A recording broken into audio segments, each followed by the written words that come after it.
All right. Welcome back to the Dire Den, episode 1. Yeah. Definitely episode 1. First time we've ever recorded this, ever. No technical difficulties before. Yeah. No, we didn't completely lose a whole show. Yeah. Well, we got quite a lot of topics on hand. There's been a lot of juicy things going around, a lot of drama, a lot of new things. It's going to be an interesting episode, rehashing things out, even some new things that came out since last week, I feel like. Yeah. So, I mean, first on my list, on my mind, is all the OGL stuff. Again, I don't know the nitty gritty details, but I'm definitely interested to know people's opinions and people's, I guess your opinion too, of the 1.1 versus 1.2 and that whole debacle. I have opinions of people in the streaming industry and the YouTube stuff, but yeah, it's interesting to know someone that has been reading about it or seeing it in person in GameStops or game stores and stuff like that. Right. So it's been crazy. It's been like a whirlwind, and then to end up, Wizards decided to put Dungeons and Dragons under Creative Commons, so that the end result seems to be a good thing. Yeah. But it's the roller coaster ride was something else, with everybody up in arms about the revised OGL and then the revision of the revision, and the calling the OGL a draft when nobody really thought it was a draft. And, right. How much is Wizards lying to us, and who's being honest, and are they, and of course they were radio silent for a week. And I think silence is really bad for a company when there's such big words being thrown around and backlash from the community. And yeah. And their answer to that, their eventual answer to that, week or so of silence was, well, we didn't want to make it worse. We didn't expect anybody to believe us. So we wanted to be able to come out with a new revised version, so that people could take us seriously. We didn't want to just throw out some answer. We wanted to show you that we were working to improve things. Yeah. Of course, when they did come out with the second version of the OGL, it wasn't any better. So it was just one big mistake after another on their part. I think it was a big PR disaster. Yeah, and just Wizards' part.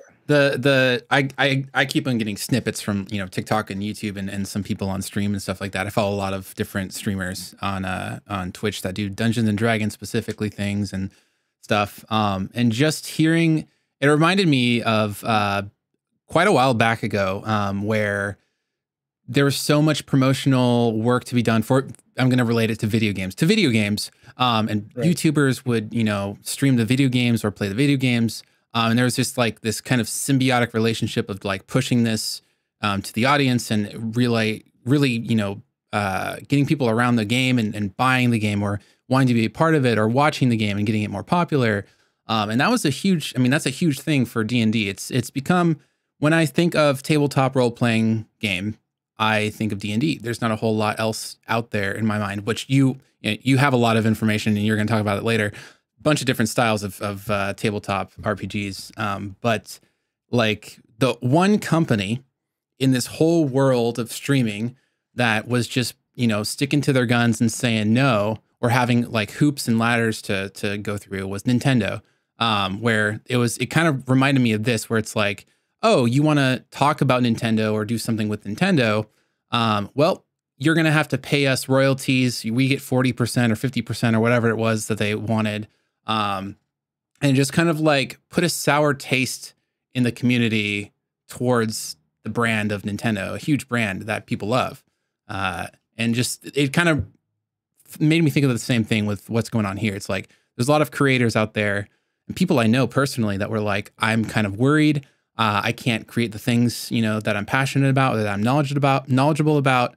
I can't, make homebrew things and market them out or write books or even just cover basic things. I think you would also have to be part of some weird, I don't know, Wizards community and probably give them money or something. But yeah, it's crazy that the upbringing of Dungeons and Dragons, propelled by the community, such a beloved game, was starting to be nickeled and dimed, or seemed like it was going to be starting to be nickeled and dimed. And it was like, that's gonna, the community that lifted you up, and now you're gonna, spit on us. It wasn't a good feeling, Yeah, and that was the sentiment. It was like there was definitely a sense of betrayal. I heard a lot of creators saying that they felt that sense of betrayal. Yeah. Um, and like you said, this wasn't the first time. Like Nintendo did it with video games. Games Workshop did it with their tabletop strategy games.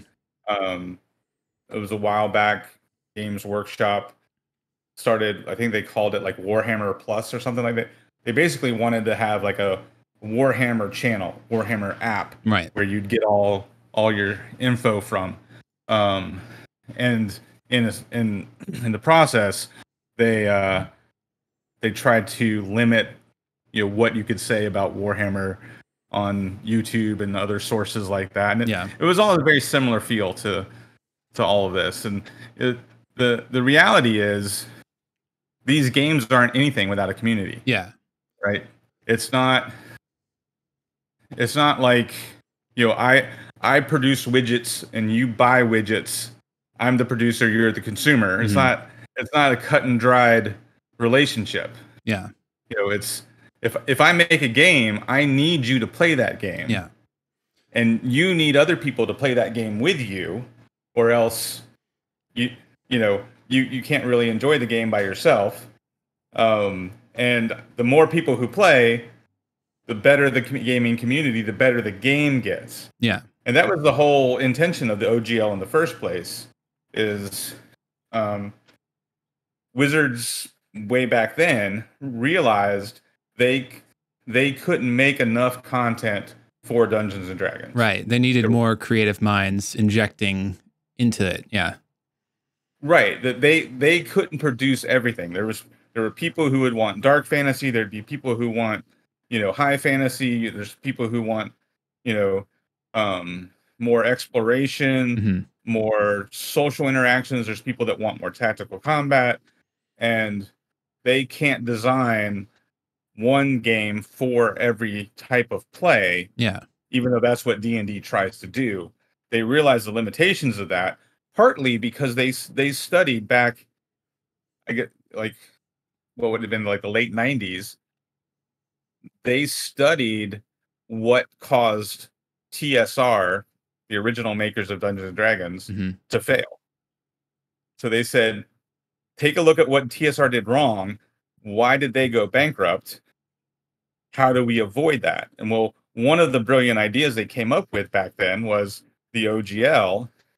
We make this open game license. We make it very clear what people can make for our game and how they can produce it, publish it without problems or incident. And then we'll have all this extra content for our game, which builds the community, makes the community stronger. Yeah. And it worked. It worked brilliantly for almost 20 years. And then somebody at Wizards or Hasbro decided to pull the plug on all of that. Yeah. I mean, some businesses might be able to do something similar to this, but when it's something that the community made popular, you gotta work with them. You gotta let them do their thing. In fact, I'd even go farther enough to say, like, I mean, I'm not a business or, expert or of any kind by any means, but I'd even say, like, it'd be cool if, someone out there, an author or whatever, just a creative mind, makes something for D&D, and you as Wizards or whoever is in charge of making modules or books or anything like that, I'd even say, like, buying ideas from the community and putting them into your book, or like even like getting them to be a part of a creative process, like, would be really cool. And I think people would even be more, inclined to promote it even more, or like get into it even more, or start creating more, or try to apply for jobs for them, and really like just have it be a symbiotic relationship, as opposed to just like, you are the players, we are the business, and then have this separation. I don't know. But yeah, well, and and that's what the DMs Guild is kind of supposed to be, right? It's a place where you can publish your own content on their website and Yeah. sell your stuff to other gamers. Um, but of course, then Wizard gets a cut of it, Yeah. right? Um, and they can kind of target and direct, the creators on DMs Guild towards what the next big project is. Mm-hmm. So, they've got, when they have a new book come out, they'll let a handful of DMs Guild creators know this is what we're working on. This is the supplemental material that would be ideal, and disclose enough information to them so they can start working on stuff, so that as soon as the new book comes out, you get so and so's guide to such and such, which goes along with the newest, splat book from Wizards. Right. I do appreciate the fact that they did eventually, come out with a post. And there was some silence, like you were saying earlier, but they did eventually come out with a post that was like, we rolled a natural round 1 and blah, blah, blah. And they would like, it was a PR backpedal. Like they were just, trying to recover, obviously, which, honestly, I love D&D, so I will forgive. I won't forget though. But I'm still wanting to play. Obviously, I like the system. It's honestly, it's the first one that I've ever been a part of. Well, I played one game of Pathfinder, and we can get into alternatives later too, which you know a whole lot about. But 5e is my first Dungeons and Dragons, and I feel like it's gotten even more popular with. And this it's probably going to be lame to call these out by name, but like I feel like Stranger Things helped a little bit. I feel like Critical Role helped a lot a bit. With the animated series and all the things that they're doing. Honestly, I watched Critical Role before even playing my first game. And just seeing that community and being a part of it, like got me more interested in it. And so I wasn't, interested in playing Dungeons and Dragons until I knew about, the players and community and stuff like that. I wasn't like, oh, look at that awesome book that costs $40. I'm going to buy into this company and hope that it's fun, Right. But yeah, just all those aspects together has just been very interesting. And the 1.2 OGL stuff, it seems better, I assume, because of all the backpedaling and what they've tried to revise and stuff like that. And you were saying that they've put it into Creative Commons now, so it's like cemented, it's protected, and that's not a time limit thing of any kind. It's not like, oh, well, in 25 years we can do blah blah blah blah, right? Right. Yeah, and so because the 1.2 OGL, no one really liked that either. So instead so it was bad. Okay. Well, I'm far behind then. I don't even know that. I thought that was the good one. It was better. Yeah. But it's still I wouldn't call it good. Gotcha. Okay. But what they did that was good was when they put out the newer OGL, they attached a survey just like they do with the Unearthed Arcana stuff. Okay. And of course, all the survey feedback was, this is going to change my business.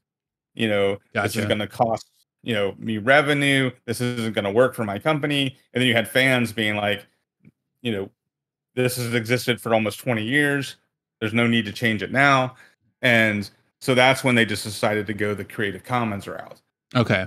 Yeah. You would think, leading into a, talk podcast about this, I would have read up about all these. Look, I'm just a co-star. I am helping you out. I'm pushing you along. You're the brains. I am something. We'll figure it out later, I guess. But in turn with that, a lot of these things of like why they push these things, from what I understand, is also, they're trying to make their own digital, tabletop version with Unreal Engine. Is it 5? Yeah, 5. So like I've seen a lot of Unreal Engine 5 stuff lately.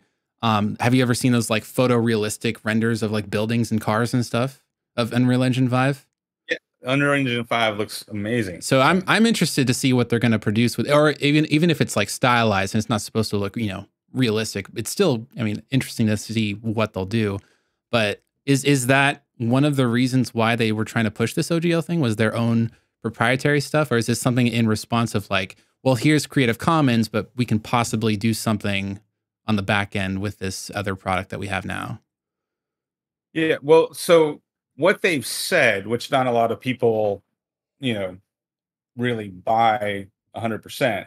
But what they've said is that the reason they wanted to revoke the OGL and come out with a new one was because one, there were people out there that were making D&D content that was not in keeping um uh with their view of, appropriate, what would be appropriate content for D&D. Okay. So racist or sexist material.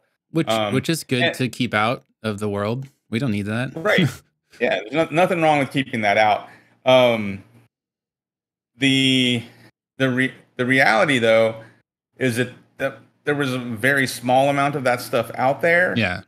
and I think my interpretation was Wizards talked about that in general, kind of just like I did, Hmm.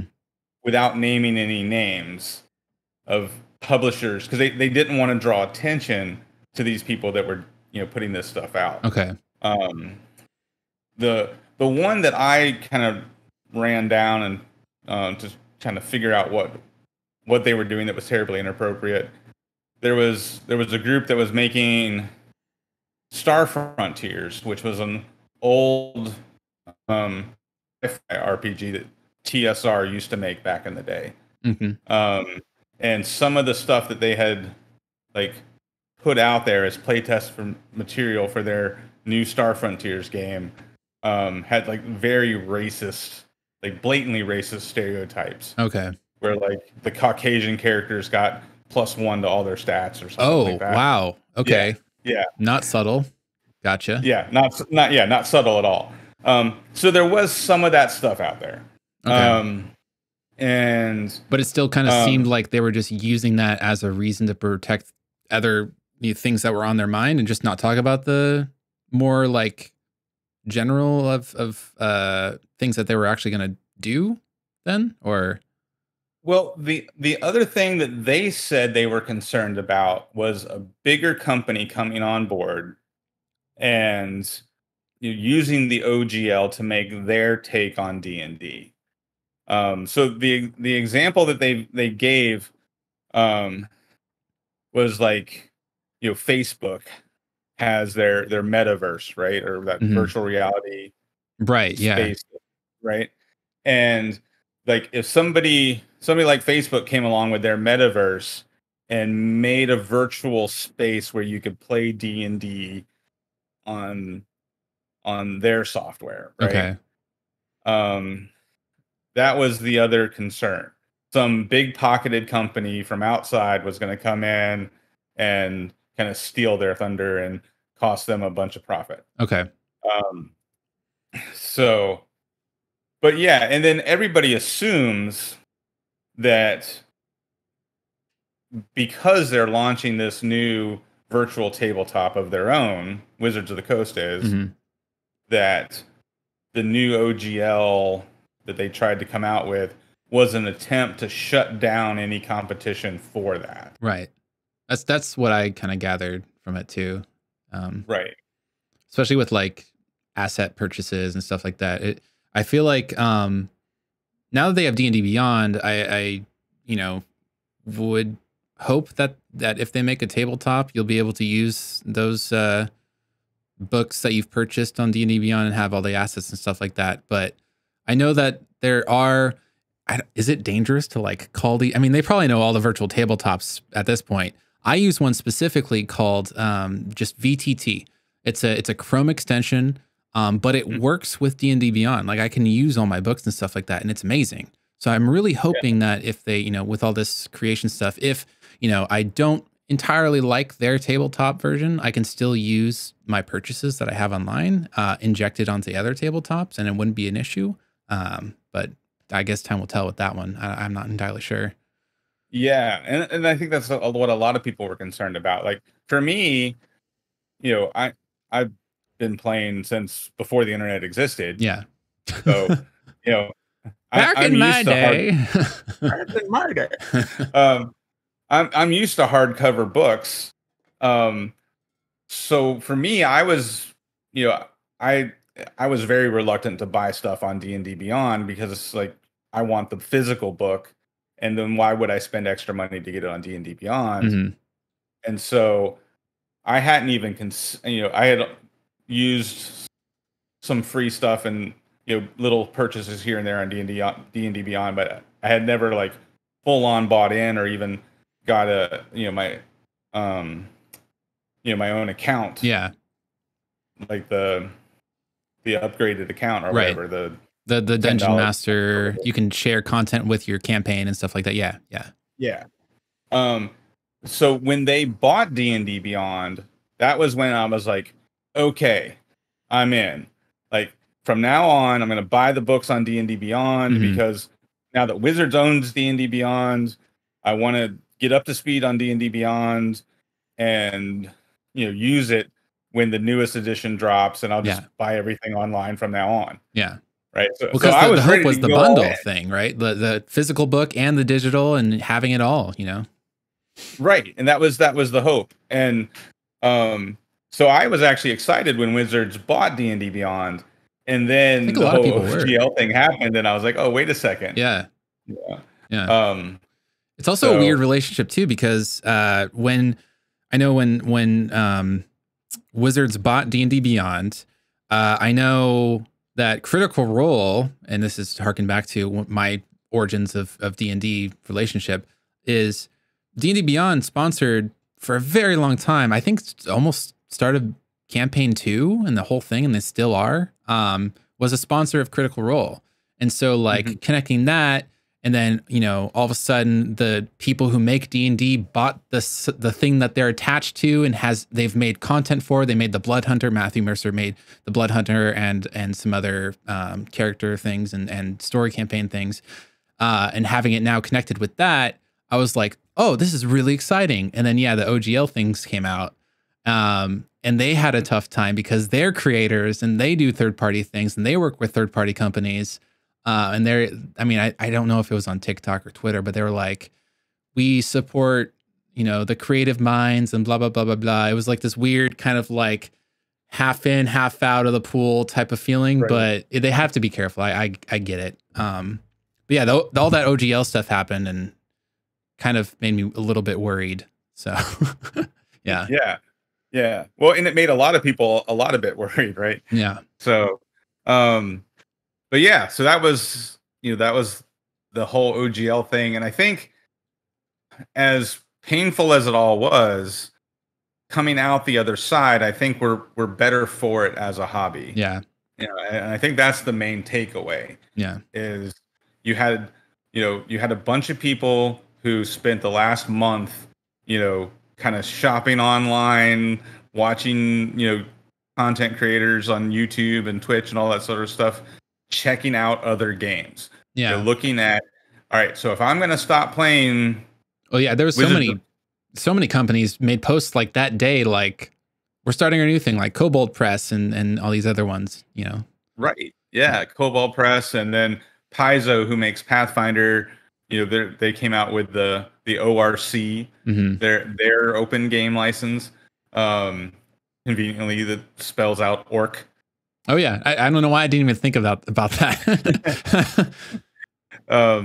Yeah, so you had the orcs and the kobolds fighting the wizards. That's so funny. Wow, I didn't put those together. That's awesome.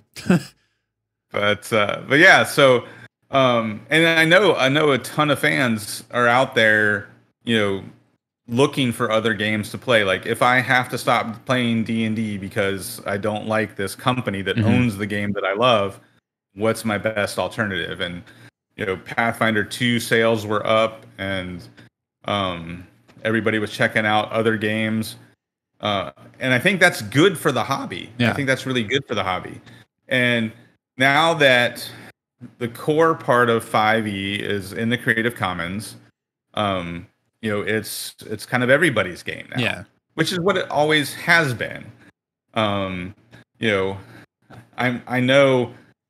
the game, like the games you run, like you don't play strictly rules as written right out. Almost never. Yeah. I have so many homebrew things and so many rule of cool and all of it. Yeah. Yeah. So no, very few people, even I think the closest I ever came to running completely rules as written was when I was running Adventure League games at the local game store. Because you're teaching new people how to play and that sort of stuff. Yeah. But I mean, in that setting, it's also just better to be standard too. It's when someone's brand new, you don't want to have like weird homebrew, like, oh yeah, my fighters get automatically plus you're a fighter, you get +3 automatically to your first weapon attack or some weird rule like that. And then they go to their first home game and like, cool, I'm a fighter, I get, I got 16 + 5, but plus the fighter 3, and then the DM's like, wait, what are you doing? So you kind of, I mean, that makes sense. You have to start them out standard. So yeah. Right. But yeah, so I mean, no one is truly playing the game the exact same way at every table. It just doesn't happen. Yeah. Because players are different, DMs are different. So we're all creators, right? We're all designers at some level. Whether you're just making your character and reflavoring your character's abilities to make them look more like how you envision that character, or you're the DM who's, tinkering with the monsters to give them, extra attacks through bonus actions or reactions. Yeah. That, because the monsters in the Monster Manual don't get those for the most part. So, there's a lot of things we do at our tables to make our games unique. And the more exposure you have to other games outside of Wizards of the Coast version of Dungeons and Dragons, the more tools you have in your tool belt to add to your games at your table. Yeah. So I think, like I said, while this whole OGL thing was painful, the overall outcome I think was good, because effectively we're gonna end up with, we've got 5e in the Creative Commons. We've got Paizo releasing their open resource document for their Pathfinder 2 engine, if you will. Kobold Press doing their own version of 5th edition. And I kind of envision a future where DMs can just grab bits and pieces of these games and kind of weave them together. Yeah. So far, looking at what Kobold Press has released for their Black Flag project, it doesn't seem all that different than where 1D&D is going with the their new version of 5e. Right. Because obviously Kobold Press has been making a ton of adventures and supplements for 5e. So they want their new game to be completely backwards compatible to their whole catalog. So whatever Black Flag ends up being called when it's finally a game and not just a playtest, it's going to be very similar to, the new version of D&D, whatever that's going to be called when we stop calling it 1D&D. Right. I hope that, and this is again my gamer brain going back to gamer things. It would be really this would be really cool. I don't know if it exists already. I don't think it does. But in the future, with all these, the new Unreal 5 tabletop and the injection of D&D and Wizards owning it and stuff like that, I kind of hope that there is a way to obviously you can input homebrew items already in the D&D Beyond and make your own stuff and put them in your game. But hopefully hopefully they keep this feature because it reminds me of like downloading mods for video games to redo things the way you want them to be done. I've gone on to the homebrew section. I've found monsters or items or things that I wanted to change up, which is pretty basic. I found one called the Bagman. It was like this guy that got lost in his bag of holding and became a monster because he was just warped and lost. It was really cool. Downloaded that, used it. It was awesome. But it got me to thinking about like how deep could something like this go for like the creative community and how much they could be involved in. I want to see like, oh, you can download this or inject this mod for D&D where it gives you all these weapon effects, like daggers have advantage on the first hit because they're like a stealthy item, or there's something to do with bludgeoning weapons, or reflavoring something that makes a huge like expansion on the topic of whatever mod you're trying to download. Because I think that's one thing that really needs to be addressed in my mind is like and this is another tangent, but like I feel like weapons in D&D are boring. They're all like the same basically. There's 1d8, 1d6. There you go. So having these things where people can go out and create and put them online, maybe have people download them, maybe having like a voting system so people can realize like what ones are popular, and having that be a part of this digital space would be really cool. And maybe eventually in next iterations of D&D, Wizards would be like, we really like that. The community likes it too. Let's try to, integrate it, stuff like that. So I'm really hoping that people can keep on creating and doing their thing. Yeah. And I think that's what's so valuable about having, gamers who are so familiar with the video game industry crossing over into the tabletop industry, is not the thing that everybody fears, that Wizards of the Coast is going to release this virtual tabletop that's going to be so cool. Mm-hmm. Old guys like me are never going to be able to find new players because they're only going to be playing online. Right. That's the kind of the bugbear of this whole situation is, you've got a lot of the, diehard, tabletop gamers who are like, video games are bad for D&D. Don't turn my game into a video game. Yeah. Right. Oh man, they must hate Baldur's 3. So, but I think the flip side of that, what's actually I hope is going to happen, and what I think will really be valuable, is learning from the video game community, like how things like Steam have, increased the design space for video games. Yeah. And finding ways to do that with the tabletop community. So exactly what you're saying. If I can not just put it on DM's Guild, but if I can actually create it in D&D Beyond or on the new virtual tabletop, so it's basically plug and play, like you said, like downloading a mod for Skyrim, right? Yeah. If anything, I feel like the kind of relation crossover of video games and D&D, I could be wrong about this. Again, I'm wrong about many things in my life, but I feel like that'll just bring more players in, if anything, right? Like, right. And eventually, if someone starts, I mean, I started my first game online because that was the only way I had access to it, was some of my friends online. And eventually I was like, oh, this is really fun. I want to hear the clicky clacks of dice and, have a little miniature and like be next. It's a lot better to be next to people, especially if you're like in a improv or comedic or like RP heavy game style, or even just like goofing around with friends. It just, there's nothing that beats the in-person for me at this moment, but it's just easier to play online, obviously. But yeah, I think it'll bring in more people, the more you can just kind of have this kind of crossover feel. That's just my take on it, though. Yeah. Well, and I think that would be a way to kind of distinguish the two, right? Yeah.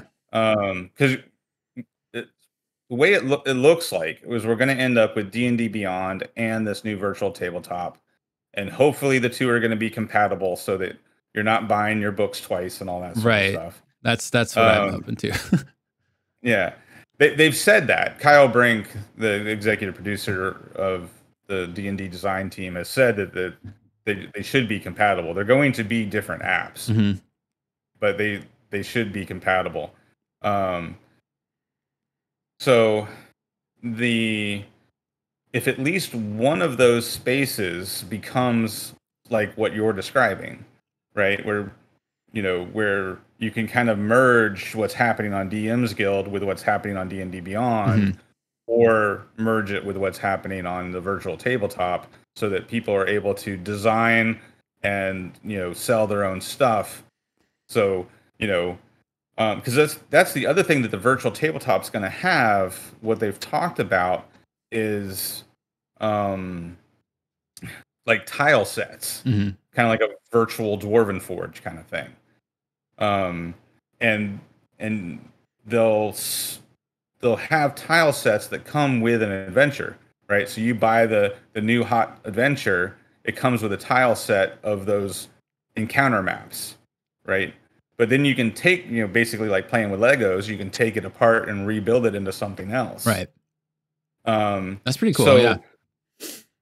So that's something they've kind of hinted at or talked about being able to do. And so if you could do that, what would it be like if I could take a tile set that I get from this adventure and then like a bonus package of tiles that I buy and then another adventure's tile set, and I start building my own maps out of those tiles. And then Wizards looks at it and is like, you know what? We're just going to make NFTs connected to everything. They're going to have value. Yeah, I don't know. We'll see how that pans out. Hopefully, yeah. That sounds pretty cool. I mean, direction of where it's heading. This feel of community versus creativity versus possible, big business. Do you think it's going in a positive direction after all this stuff? I think it is, and I think the reason it's going to go in a positive direction is because the community clearly took a stand and said we're not going to take this shit. Yeah, and it worked. I think, and it worked. Yeah, yeah. And they've said that, like, again, quoting Kyle Brink, the executive producer, they saw that the community is strong enough to protect itself. Yeah. Right. They don't need to try to protect their brand from, racist and misogynist publishing, stuff connected to D&D. Because the community is going to stand up and defend D&D. Somebody publishes that kind of crap, the community is going to, blow up on Twitter and say this is stupid. Yeah. Twitter, Reddit, all of it. Yeah. Right. So I think they've realized that the community is a strength that they have that they need to, encourage and foster by, giving the community what they want in the form of good products. And then that community is going to help protect the brand because we're invested too. Yeah. And if they didn't, there was a real possibility of just a straight up boycott. The internet loves boycotting things. Let me tell you. And so, yeah, with all these other, companies that instantly, I swear, I saw it on Twitter, like instantly, the Kobold Press thing, all these other things were posting about them. We're like stepping away or making our own stuff. And then, yeah, all these independent alternatives of, like you said, Pathfinder 2, and just I have a bunch of notes from you. I don't know any of these, by the way, but Abomination Vault, City of Cats and Southlands, Court of Shadowfey, Morkborg. That sounds great. And Knave Waking of Willoughby Hall. Like, yeah, the names sound great. So just hearing all those things and like, just having people realize like, hey, there are similar style things out there that you can enjoy that are going to be for you, Yeah. Yeah. Well, and so Pathfinder 2, right before, like months before this whole OGL debacle, had already committed to making 5th edition adventure paths. Because even people like me who are not a big fan of the Pathfinder game recognize that Pathfinder makes really great adventure paths. And so Paizo, who makes Pathfinder, had started making 5th edition compatible adventure paths. Okay. That Abomination Vaults was one of the first ones they did. And then, of course, Kobold Press has been making adventures for 5e for a while now. So if you wanted to, like, if you already have your 5th edition stuff and you never want to buy anything from Wizards again, but you still want to play 5th edition, you could pick up Abomination Vaults from Paizo, City of Cats from Kobold Press, Courts of the Shadowfey. That's 3 full hardback book adventures. Probably 2 or 3 years worth of gaming. Oh wow! You could, yeah, because they're full on like level 1 through 15 adventures. Gotcha. Right. That's something that I wish I would have known is like, I guess some of the old modules are pretty good for just official Wizard stuff, but I guess a lot of the newer things are lacking. And my first game, I don't know if you know or if I've told you about this. My first game, this is my first game I'm running, which I'm already like off the rails and homebrewing and doing all these things. I took the skeleton of this module, if you want to even call it that, fleshed it out with all of my own stuff. I took some of the names, some of the settings. That's about it. But my first module I've ever ran, if you want to call it a module, is Strixhaven. It's like very lacking. It's wild how lacking it is. And I thought I was like crazy for thinking this. I was like, oh, maybe I'm not creative. You know, maybe I'm doing something wrong. But when I looked online and people talking about it, they were like, yeah, this is like a half module, half source book, half like it's not complete and like a bunch of scrapped ideas or mishmashed together. So it's like, cool. It's not just me. All right. But that's amazing that there's books like the ones you mentioned that have like 1 to 15 full on, like this is a full thing. Like having a complete book like that would be a really fun feeling, especially for a first time DM that needs help, you know? Yeah. Yeah. And you know, Wizards of the Coast has put out plenty of those adventures that do go from like 1 to 12 or from 3rd to 15th or something like that. But they're not the only ones doing it. So, you know, so that's the thing is if you're really ticked off at Wizards of the Coast and you don't want to buy any more of their products, but you have all the 5e books and you want to keep playing 5e, there's plenty of adventure paths out there that you could get and you could play for another 3 or 4 years without having to buy another Wizards of the Coast product. That's super cool. And their rules, like, so you say it's like 5e or it's exactly 5e the with these other books from these other things. So they're completely 5e compatible adventures. So they're adventures. Gotcha. Yeah, so they're adventures designed for 5th edition. Gotcha. Okay. Yeah, that was one thing that I eventually do want to get into is learning all these other systems that like Pathfinder and all these other things, because I think I mentioned this to you one point when I was over at your place was I played this Aliens, you know, adventure with like exploding die and what was it, like not exhaustion but like panic or like stress. It was stress. Yeah. And just like not like I go into this and I've been so used to 5e. I go into 5e and I'm like, I know I'm going to do this, you know, this class, this weapon, this ability. Oh, got to get that feat. Always get that feat, that race, you know. Everything was super like not one line or whatever, but I kind of know, and I deep dived and I got infatuated with 5e, so I know a lot about it. But I know so much about it, whereas going into this other system, it just kind of like learning new things, not knowing what to do, but just being a part of it was so much fun, so refreshing, that it made me actually start thinking about all these other independent alternatives just for that sake alone.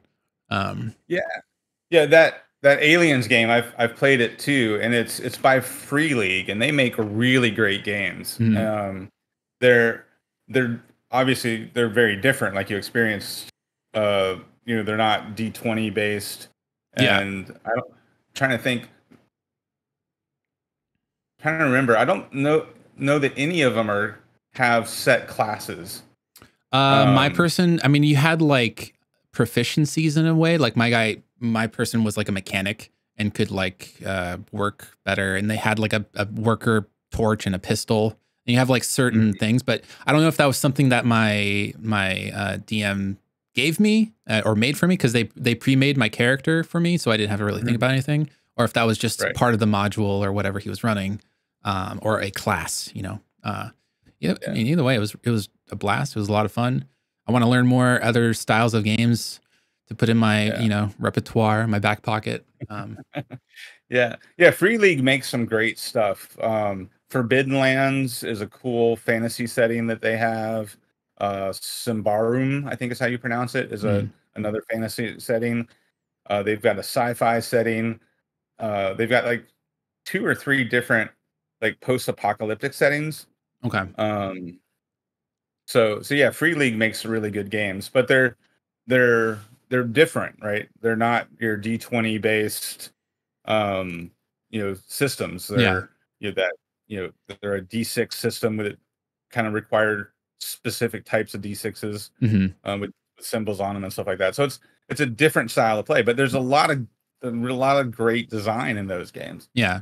The overall Sure. feel though is like, I mean, it's definitely more chaos. You have less control because you didn't, I mean, you don't have, I mean, my character didn't have like good proficiencies. Like you can't be a, you know, silver tongue bard that has +10 minimum, or like can't roll below a 10 minimum on their persuasion or deception. And then they're like expertise is those as well. So he's like, oh, well, I have a minimum of 19 deception and persuasion. No one is going to question me ever. It's like, this was more of like a actual RNG. Like, yeah, I could have more D6s on the roll, but they could possibly just all roll bad. I can't control a whole lot of it. But the overall feel, there was still like, you know, RP and like improv, and there was combats and stuff like that. And also just like other aspects of the game that had other like abilities. Like I could have like one charge where I had this like overpower ability where I could shoot my gun and it would pierce a target and stuff, but only once a day. It was like all these random things that were different, but kind of similar feel that I was able to play because of my knowledge of 5e, but was different enough that it felt new and refreshing. And I felt like, you know, like a little baby, like just learning something new. It was fun. It was a whole lot of fun. So yeah, that made me want to learn or eventually get into these other alternative styles of the game, of tabletop role playing, I should say, just to experience more of it and see what it's all about and see if there's anything out there that maybe I even like more. Who knows? So Yeah. Well, and that's the other thing is like D&D is a very catch-all system, right? So D&D does a lot of things well, which is kind of why we all play it, because it's a good game. Yeah. And you can do a lot of different things with it. Yeah. Like you can take the rules of D&D and you can run a very Game of Thrones kind of game, or like a, you know, if you stick to low levels, you can run a very like dungeon crawl, you know, puzzle filled Zelda style game. Yeah. Right.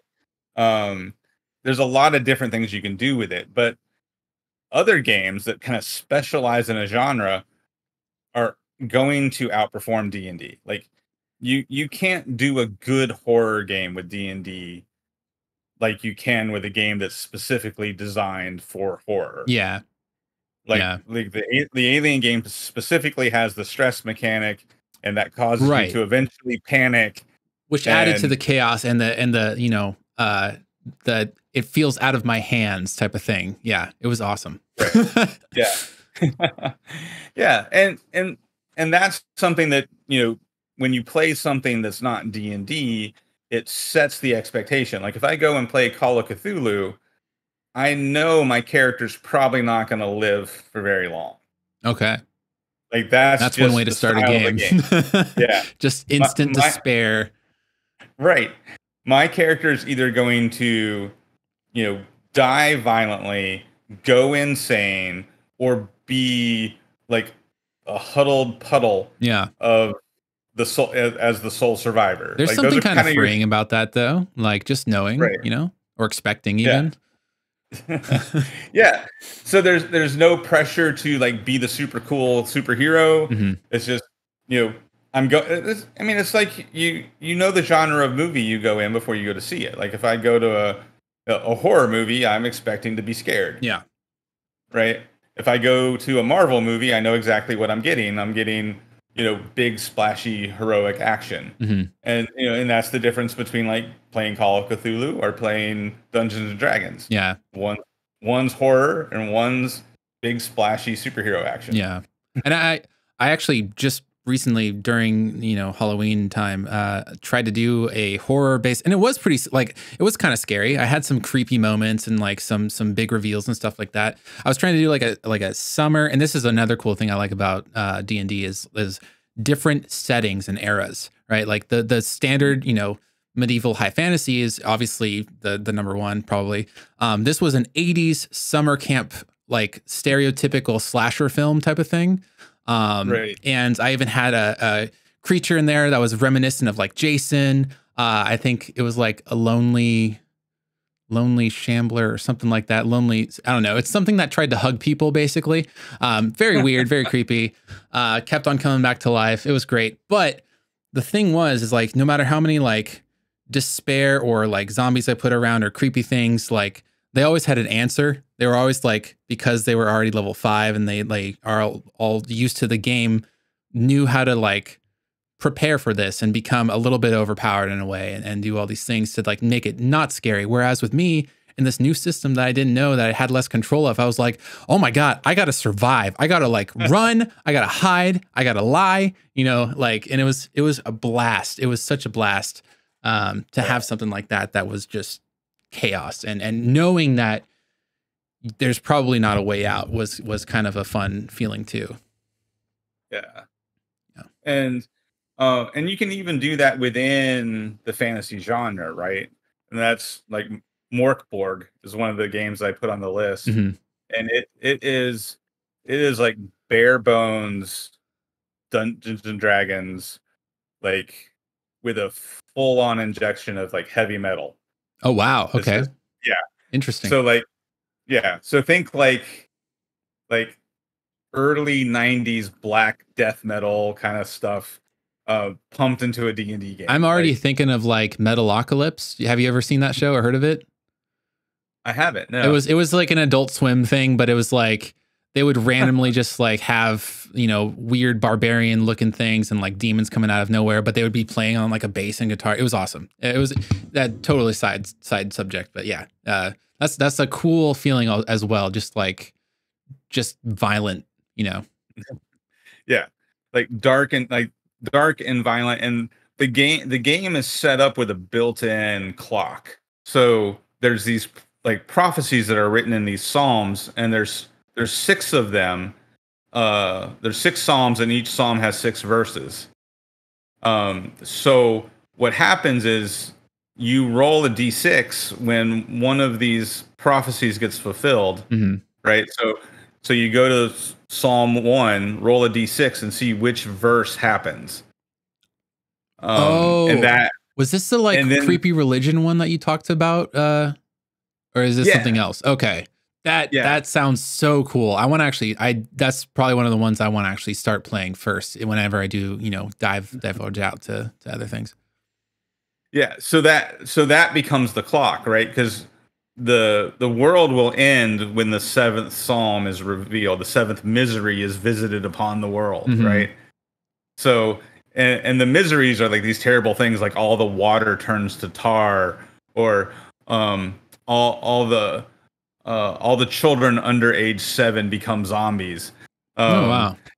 Yeah, and so each time you roll on this chart, the world gets closer to ending, and the game is closer to over.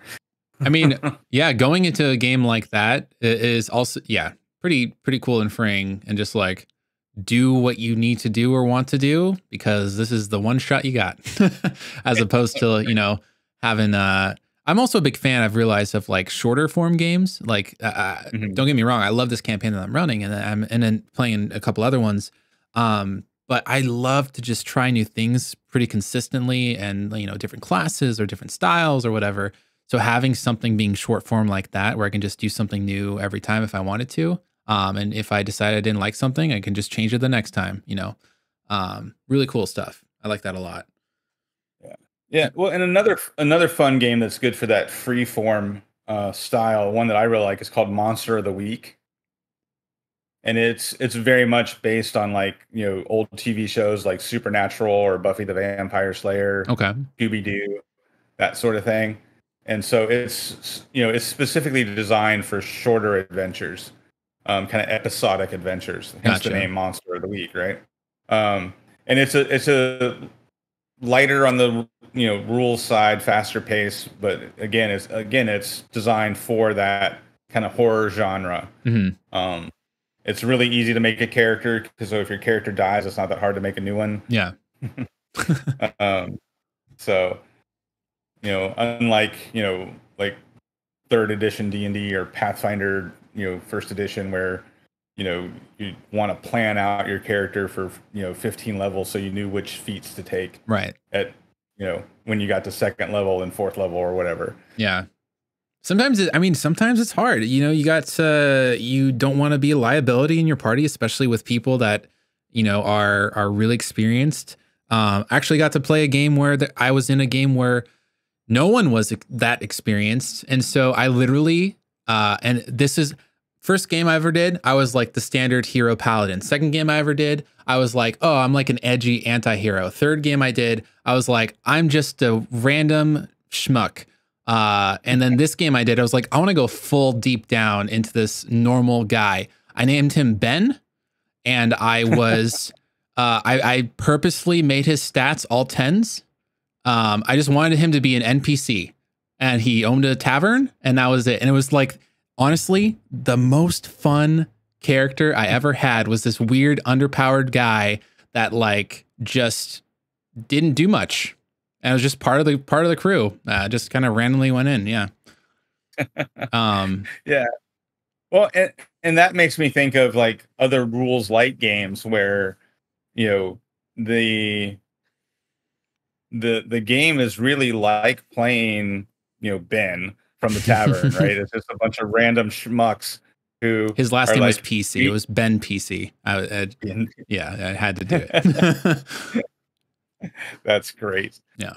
But like games like Knave, for example, super rules light system, very streamlined, bunch of random charts. So you don't have to come into your character with this concept. You know, you don't have to do a deep dive online to figure out like what's the best control wizard I can build, or what's the best, you know, DPS paladin I can build. Mm-hmm. You just show up and roll some dice, and you're like, oh, okay, I'm Ben from the tavern, or I'm the rat catcher from the sewers. Yeah. And we heard that there's money in those hills, and we're just gonna go raid the tomb and see if we can get rich quick. Yeah. I love it. And there's something really fun about the like old school like 1970s style play where, yeah, I'm just a first level character. He's got a name and he's got stats. Yeah. Yeah. not as much thought process into it. There is something really fun about, you know, going deep into your character history and lore, and like, what is my favorite smell and why? It's leather because of the way that my father used to tan his leathers at his store, and blah, you know, go into deep dive onto that stuff, as opposed to, you know, I also made based off of it was I think one of the people from Adventures Inc. that was a guest star in Critical Role, but he made and I modeled this. I'm basically forging this this character that they made on Critical Role, where they were a kobold. They were in one session. They're like, "Oh, hey, party members, I'll show you the way," and then like played with them for like, he sat down. They were like, "Oh, this is amazing. You're here, great," and then he played for like 5 or 10 minutes. He was this little kobold guy, this little scrappy dude. Got smashed by a fire giant, and then was like, all right, see you guys. You know, just like he lived to die. There's something fun about just like making those random characters just to, you know, go balls to the walls or just make mistakes with, instead of like, all right, I got to take this spell because if I take it, I can't take it back. I need this feat. I have to use ASI or another feat. Oh, this is comboed with this, but then maybe I'll lose this, you know, multi-classing. Oh God, there's all these things. So yeah, long form campaigns are fun in one way. If you, I mean, with me, I kind of obsess and overthink things. But then there's just something so beautiful about short form and like just going out and playing and doing whatever, getting dirty with it. You know, yeah, it's like, yeah. Well, and that's the fun thing about role playing games, right? Is there's so many different approaches and so many different styles to play. Mm-hmm. And you know, and you don't have to limit yourself to just one style of play. Mm-hmm. And you can do that with D&D, or you can do that by playing a bunch of different games. Like the game I just started, you actually were here when we started and played with us. The characters only rolled 3d6 for their stats. I mean, we're playing 5th edition, but we're treating it like an old school game. They only rolled 3d6 for their stats. And then we used random charts out of Xanathar's guide to give everybody some prompts for the background of their character. Yeah. So, you know, I told everybody come to session 0 without a lot of expectations. And I've kind of stitched together a bunch of old adventures, one of which is the Keep on the Borderlands. And one of the aspects of Keep on the Borderlands, like on the wilderness map, there's this Cave of the Unknown. You know, And so, so Gary Gygax wrote this old adventure way back in the day, and he put this cave on of the unknown on the map just for you as a DM to be able to have some place to put your first dungeon. Mm. So the keep on the Borderlands, you have the keep where all the stuff is, where all the people live, and then you have the Caves of Chaos, which is over here, and that's where all the monsters live. Yeah. But then there's this Cave of the Unknown where you get to build it yourself. So ominous. Yeah. So what I did was I had all the players roll on the random tables in Xanathar's Guide for each of their characters, and then I built the Cave of the Unknown dungeon based on the things that they rolled randomly for their character backgrounds. That's awesome. So like the sorcerer, he rolled on the chart and got the thing about being hunted by a cult. So there's a cult in the Cave of the Unknown. Mm-hmm. The rogue rolled and got something about his nemesis was an art dealer. So he made up this story about how he broke this marble statue that belonged to this art dealer, and now his parents are being held hostage by this eccentric rich guy. Gotcha. Okay. And so that's why there's a marble mine. There's like a vein of marble in the Cave of the Unknown. And so I basically took bits and pieces of their backstory and slapped it all into this one dungeon, and it created this really cool dungeon. That's awesome. Just based on their roles on these random charts. Yeah, anything that you can collab with, like even if it's random, having a piece of your character's identity physically in the world around you that you're adventuring in, super cool. Awesome. So that was a great way to have a session 0. It was really fun. And those were things in, you said the background things were in Xanathar's or something. Yeah, they're in Xanathar's.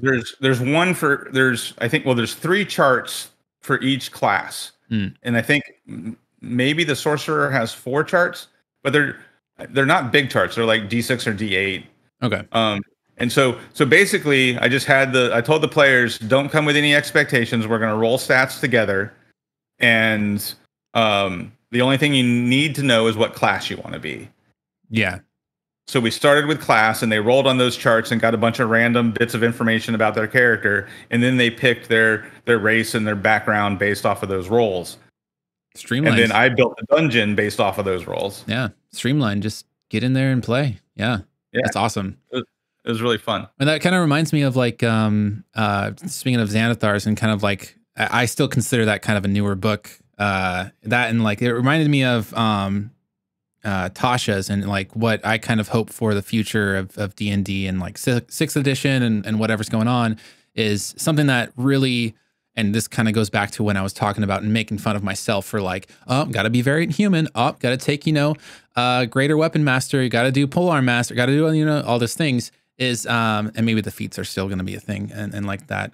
But the thing that stuck out to me that I loved, and I've been doing basically every character creation since, with Tasha's, I think it came with Tasha's, is the custom lineage. And basically just like, cause I would love to have the aesthetic of a halfling. But stat wise, I need an int bonus or something like that. I need a strength bonus instead. But having it so it doesn't matter. It's all malleable. You can be whatever you want, race-wise, and attach it to whatever class, and just have that be your character instead of thinking that you have to be, again, and I'm speaking from like playing with some people that are either power gamers or will make fun of me for not optimizing, you don't want to feel like you're weakening yourself mechanics gameplay-wise just because you want to do something story-wise. I never liked that feeling. So being able to have this openness of like, you can just do whatever you want, was it felt very homebrewy to me, and I like that, and I hope that it becomes more of a thing.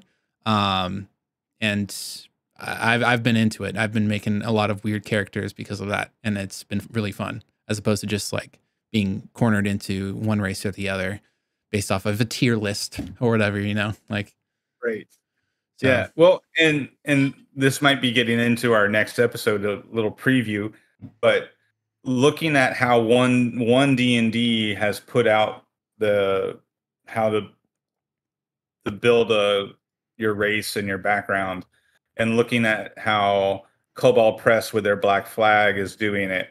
Um, I think you're gonna like how those games are moving towards that more freedom of choice and player creativity, Hmm. um, and not being locked into all elves have a +2 to Dex and all dwarves have, you know, um, the same Constitution bonus and all that sort of stuff. Yeah. Yeah. I want like, a skinny dwarf or maybe like a very strong elf, like, I don't know. And is there I haven't honestly looked too far into what's in the future plans for like sixth edition and stuff, besides all the tabletop stuff, and we've already covered those things.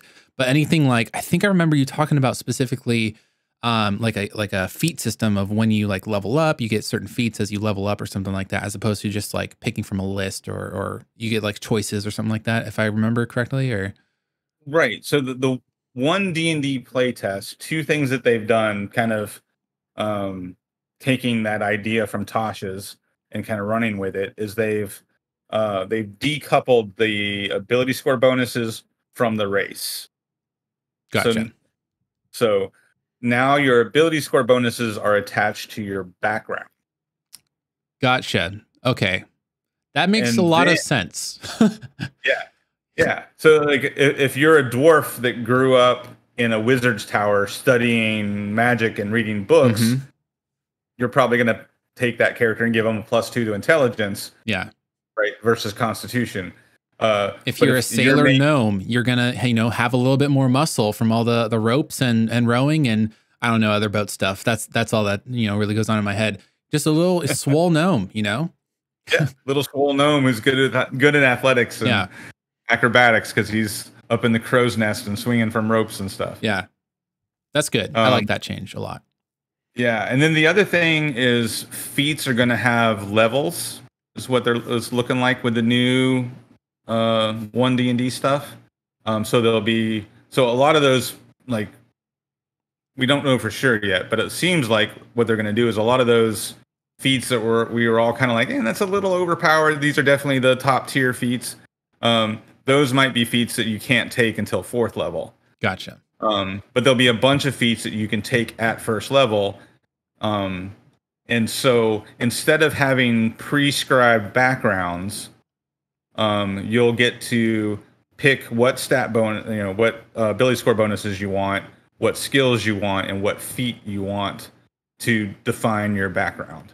And are So the feats when you're leveling, are they restricted by any class or race or background choice at all? Or is it still kind of open and it's just like just that level has these feats for everybody? right. So far, no, not in the one D&D playtest. Cool. It looks like there's just 1st level feats that anybody can take.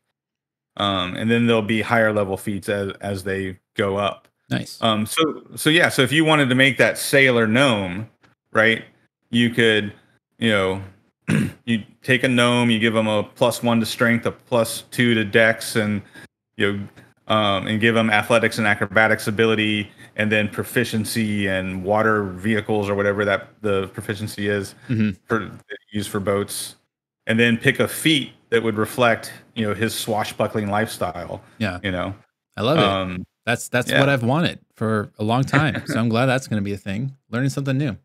Yeah. Was there anything specific that's jumped out at you besides the things we've already gone over for like the future of D&D? I wasn't sure if there was anything that was on the back of your mind or anything. Um. Well, I mean, we've been talking for a long time, so Kind of covered over a lot of stuff. Yeah. Naturally, Yeah. I haven't even looked at honestly the list. I've just been kind of like rambling. But Yeah. we've covered most of that stuff. I guess the only Yeah, thing left in my mind, I mean, unless you want to keep talking about 6th edition stuff, is the D&D movie. I'm curious about the D&D movie. Yeah, I think it's fitting to talk about the movie in the light of, like you were saying, earlier about everybody wanting to boycott, Right. right?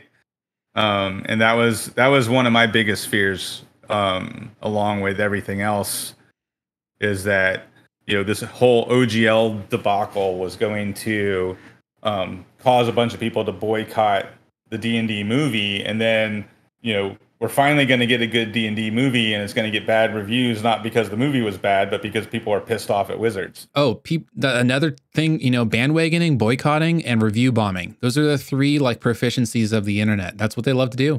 Right. Yeah. So, Yeah. but yeah, I'm very excited for the movie. I'm going to see it. I've been seeing some more trailers recently about like on TikTok, little short ones.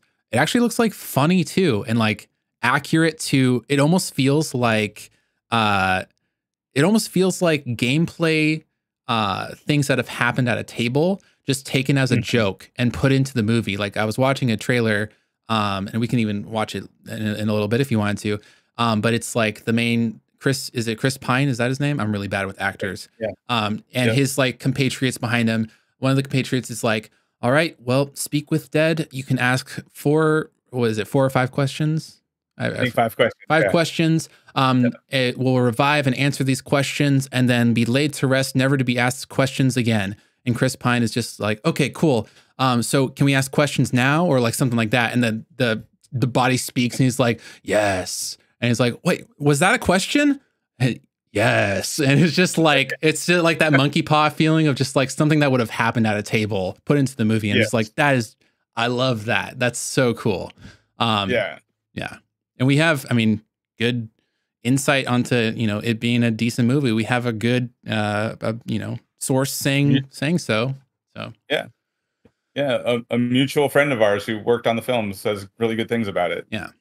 So it was usually his hardest critic, as from what I guess. So yeah. He's definitely the kind of person who, when he doesn't like a movie he's worked on, he doesn't hesitate to tell us that he doesn't like the movie. Yeah. I'm not gonna name names, but like when I saw him recently, I was like, making the conversation of just like, oh yeah, you were over there working on that movie. I haven't watched it yet. I was gonna go, maybe see it with, and it's just like, oh, it wasn't good. And I'm just like, okay. I was, just trying to be supportive and like, all right, thanks for the heads up. Yeah. So, but I'm very excited for this. They said, who knows who we're talking about? They said that is good, and just also felt that same feeling of like, I really hope all this drama doesn't stop people from going to see this movie. Because I'm gonna go see it with my one D&D in person group. We're gonna take the whole group and go out and watch it together, which is gonna be a fun experience. But yeah, just I want this genre, and I want D&D just in general to succeed. So I'm really hoping that this movie pans out, does well, and then we get more, between this and the Vox Machina stuff on Amazon, more D&D film, TV, movie content. Not going to be a bad thing in my mind. No. And so I'm with you. Like, I really hope it does well, because I want more of this. And I want it to be good, because I was really excited about some other stuff like the new Willow series, and then that was a little disappointing. So I definitely want more fantasy genre stuff, and I want to be able to, sing its praises, because it's one of my favorite styles of fiction. For sure. Yeah. The Willow thing, I actually sorry, go ahead. Oh, I was going to say the other rumor that just came out, I think this week, is because we know that they're working on a Dungeons and Dragons TV show as well. Oh, I didn't know this, but now I do. So they've said that they're going to do a Dungeons and Dragons TV show, and there's been a bunch of speculation as to whether it'll be animated or live action. But recently, Joe Manganiello, him Joe from Critical Role, and all the different acting stuff he's done. That crafty bastard. He's a really big fan of Dragonlance. Okay. And is good friends with the Hickmans, who wrote Dragonlance. Mm-hmm. And of course, the Dragonlance campaign setting just came out for 5e, and a kind of lackluster, sales. But Wizards of the Coast also really didn't promote it all that much. Yeah. So I don't know what was up with that. But anyway, the rumor is that Joe Manganiello is working with the Hickmans, and that the D&D TV show we've heard rumor about is going to be a Dragonlance TV series, um, you know, with the Hickmans and Joe Manganiello working together to produce this new show. Interesting. So, Yeah, speaking of books, I didn't realize that, and maybe we can talk about this a different day, but there was another new book that I didn't realize was coming out. Usually whenever new books come out, I get some sort of like hit on Twitter or any sort of social media or even my Discord. But I guess 3 days ago, something called Keys from the Golden Vault just came out. Yeah. Like a heist anthology with 13 setting adventures. Oh, interesting. yeah, I didn't see anything about that one either.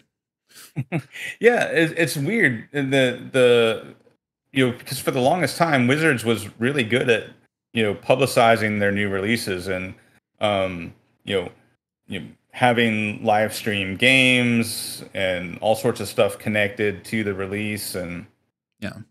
and the Dragonlance and the new Keys to the Golden Vault have both been kind of quiet releases. It's weird. Well, either way, I might look at this. Hopefully, it looks like it's just an adventure module type of thing, though, not really a source book. I'm kind of more of a fan of source books. I like to find new things that they're adding, monsters or whatever, and then also like adjust them for my own taste and liking. But yeah, Yeah. The new Keys to the Golden Vault is it's kind of like what was the library one they did? Oh yeah, Candlekeep. Yeah. Yeah. So it's like that, but instead of the like library book theme, it's a a heist theme. It is supposed to be connected to the movie, though. One of the heists takes place in the prison that you see in the film. Gotcha. Fun. So Yeah, I think that any sort of, obviously, I don't want to say easier, but I feel like it's just easier to make animated series as opposed to live action series better. I feel like a lot of times with live action stuff, and that's why I'm actually I don't know if you've been watching it more recently, but I've been a fan of this Last of Us show. I played the games. Their adaptations are mind-blowingly good. Any changes that they've been making have been, in my eyes, really good. But it's really hard to nail those live action things and not have it be corny sometimes. There's plenty of video games out there that turned into movies, or like Dragon Ball Z, the movie, where it's like, it just didn't work, Right. Whereas opposed with like, animation, you can have the ridiculousness, you can have the crazy and just, brush of the stroke or stroke of the pen. I don't know. I'm having a caffeine headache right now. But you can make the world just however your artist wants to make the world with, the Vox Machina stuff. They're nailing it. They've already been confirmed, I believe, for season 3 of Vox Machina. And I'm really excited for this because it's what I started with watching their campaign 2, The Mighty Nine. That's going to be really fun for me to watch and relive some of those moments as well. Yeah. So. Yeah, so it's an exciting time for the whole genre of fantasy, and unfortunately, we've had to endure some lackluster, fantasy movies and TV series over the years, but we seem to be headed in a good direction, and I think the new D&D movie is going to be good, and loving the Vox Machina stuff. Fingers crossed that the Witcher continues to be decent. Yeah. So I kind of dropped off. I need to rewatch that, but also all the Henry Cavill thing going away, and hopefully I'm really bad with actor names. Whoever's replacing him, it's hard. Helmsworth. Liam Helmsworth. Really hard to step in the shoes of such a great actor, and also someone who is just known on the internet as a nerd, like someone who is really into like Warhammer, and also just Witcher lore in general, and knows how to embody it. And then also I didn't watch it myself, but I heard a lot of really bad reviews of this the one-off Witcher thingy that they did recently. Yeah, I watched it. It was okay. Well, supposedly they reverted a bunch of canon stuff of like how Witchers are created and stuff like that. I don't know. I'm not entirely sure, but I've heard a lot of mixed feelings about hardcore fans, you know, watching that. Anyways, we're getting off a tangent. I think, I mean, that kind of covers, you know, most of the stuff that I was interested in talking about. I wasn't sure if there was much more on any of those topics or the movie that you kind of wanted to continue on. No, I think we covered everything we wanted to do today, so that's awesome. Cool.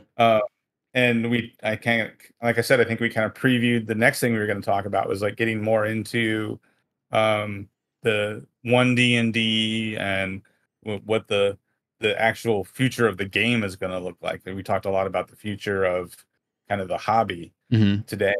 Yeah, but it'd be interesting to kind of look at the playtest material that's out there. The Druid and the Paladin. Druid one, yeah. Oh, the Paladin one came out. I didn't realize that one. Okay, I saw the Cleric one. That one kind of got glossed over. Yeah, Druid, I'm excited for. That's one of my favorite classes, so I'm stoked for that. Yeah. Yeah, you say it's one of your favorite classes, and I've had a Druid in almost every campaign that I've run, and there's 2 in my current campaign. But they D&D Jeremy Crawford said that the data on D&D Beyond shows that the Druid is the least played class. I say it's my favorite class. It's not the one I've played the most. it's I love the aesthetic and the feeling of it. I love really adaptable characters. So like mostly I usually strive actually for bards because it just feels like they can do a lot on their own in a certain sense and be a support. But you know, Druid has that with the shapeshifting. It's just once you become powerful enough to get polymorph, you can do the same thing. You know, that's you know, but so yeah. Anyways, if whoever's listening or watching, if you want to look down in the description below, we'll list all the alternatives that we were talking about today with some links possibly to them as well. And check us out on YouTube at Dire Den and Spotify. If we have a Spotify, we will eventually for people who just want to listen. But yeah. Thanks for watching. Thanks for listening. Yeah, fantastic.